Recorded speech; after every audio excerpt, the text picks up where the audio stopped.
Hi നമസ്കാരം. നമ്മൾ നന്ദനയുടെ കല്യാണ നിശ്ചയം കൂടാനായിട്ട് പോവാണ്. ഇതാണ് നന്ദനക്കുട്ടി. സുന്ദരിക്കുട്ടിയായില്ലേ? കല്യാണ നിശ്ചയത്തിന്റെ എല്ലാ ഒരുക്കങ്ങളും പൂർത്തിയായി. ചെക്കൻ കൂട്ടരെ വെയിറ്റ് ചെയ്ത് നിൽക്കുകയാണ്. അവരെത്തി. ചാലക്കുടിക്കാരാണ്. അവിനാശ് എന്നാണ് പയ്യന്റെ പേര്. ബൊക്കെ കൊടുത്ത് നമ്മൾ ചെക്കനെ സ്വീകരിക്കുകയാണ്. സുനിൽ ശാന്തി പൂജയുടെ കാര്യങ്ങളെല്ലാം റെഡിയാക്കി. വിൻചേട്ടനും രഞ്ജിത ചേച്ചിയും ചേർന്ന് നിലവിളക്ക് കൊളുത്തി പറ നിറച്ച ശുഭകാര്യത്തിന് തുടക്കം കുറിക്കുന്നു. സദസ്സിനെ നോക്കി ബന്ധുമിത്രാദികൾ വണങ്ങുകയാണ്. ശേഷം നമ്മൾ ജാതക കൈമാറ്റം. അതിനുശേഷം ചെക്കനും പെണ്ണും മോതിരം കൈമാറി. എല്ലാവരും വളരെ സന്തോഷത്തോടെ അതങ്ങ് കണ്ടു നിന്ന് ആസ്വദിക്കുകയാണ്.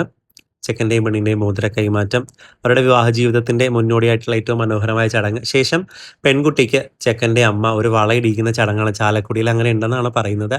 പുടവ കൊടുക്കുന്നു, മുല്ലപ്പൂ സഹിതം പുടവ കൊടുക്കുന്നു. ചെക്കനും പെണ്ണും അവരുടെ സന്തോഷം പങ്കുവയ്ക്കുകയാണ്. കുടുംബാംഗങ്ങൾ, ഇതാണ് പെണ്ണിൻ്റെ കുടുംബാംഗങ്ങൾ. ഇത് നമ്മുടെ പയ്യന്റെ കുടുംബാംഗങ്ങൾ, അവിനാശിന്റെ കുടുംബാംഗങ്ങൾ. ശേഷം നമ്മൾ മധുരം, ഏതൊരു നല്ല കാര്യത്തിന്റെയും തുടക്കം മധുരം പങ്കിട്ടുകൊണ്ടാണല്ലോ. അപ്പോൾ പരസ്പരം മധുരം പങ്കുവയ്ക്കുകയാണ്. പിന്നെ കുറച്ച് ഗിഫ്റ്റുകളൊക്കെ അങ്ങോട്ടും ഇങ്ങോട്ടൊക്കെ കൈമാറാനുണ്ടായി. കാലഘട്ടത്തിനനുസരിച്ച് ചടങ്ങുകൾക്കൊക്കെ മാറ്റം വന്നല്ലോ. നല്ല AC ഹോളായതുകൊണ്ട് ചൂടില്ലാണ്ട് എല്ലാവർക്കും ഇരിക്കാൻ പറ്റി. പിന്നെ എല്ലാം നമ്മുടെ പ്രിയപ്പെട്ട ആളുകളാണ്, നമുക്ക് പരിചയമുള്ള ആളുകളൊക്കെ തന്നെയാണ്. എല്ലാവരും പരിപാടിയൊക്കെ ആസ്വദിച്ച് അങ്ങനെ ഇരിക്കുകയാണ്.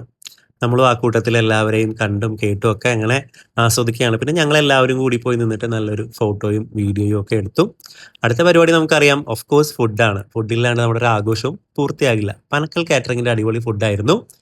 രമേശ് ചേട്ടനും മാലിനി ചേച്ചിയും ഞാനും കൂടി ഇരുന്നാണ് ഫുഡ് കഴിച്ചത്. അവർ പോകാനുള്ള സമയമായി. വളരെ സന്തോഷത്തോടെ കല്യാണ നിശ്ചയ ചടങ്ങുകൾ